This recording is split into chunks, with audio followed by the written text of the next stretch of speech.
It's a sort of obvious statement to say that the future is unpredictable. But resilience is about being ready for the future and not being surprised about what uncovers as the future does unfold. It's about being ready to protect and to exploit bad situations if you can't avoid them. Typically, risk assessment is by using a risk register, a list of risks with a probability and an impact attached to them.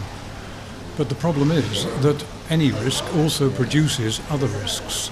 Risks are, of course, just not independent of each other. So risks generate risk scenarios, an unfolding situation.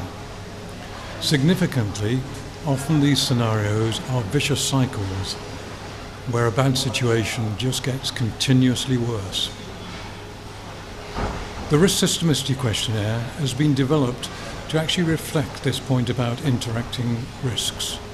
It allows an exploration of possible risk scenarios, interacting risks. But risks, and so risk scenarios, matter only when they match the local context. And so the risk systemicity questionnaire has been designed to explore risk scenarios in a local context, to allow those in that local context to choose the risk scenarios that are most important for them. So they are more or less likely and impactful depending upon that local likely context. Evaluating risks must be done through a process, of course, of exploring and exploiting expertise and experience, which means the best risk assessment occurs by using a multi-experienced team. The risk systemicity questionnaire, therefore, is designed to promote a focused discussion that draws on the mixed experiences and the mixed expertise in a group of people.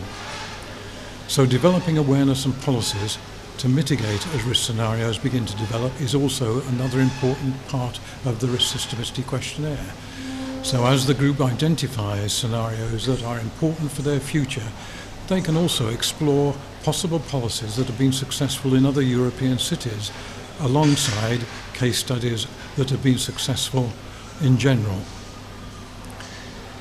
What matters then is who we get involved in doing a risk assessment. It's most likely to matter to the resilience or strategy team because they have the job of designing resilience in a city.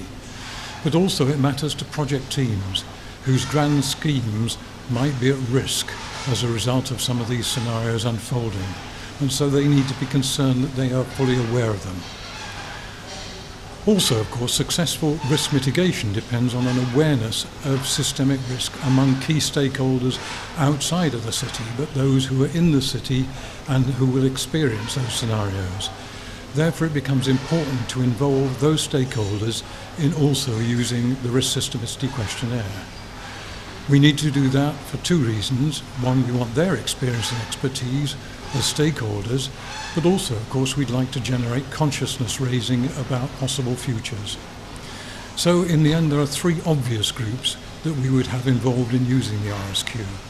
The resilience team, or strategy team, project teams, and also stakeholder focus groups. In addition, we might also hope that we could get politicians involved in using the risk systemicity questionnaire because it enables them to explore possible alternative futures for their city.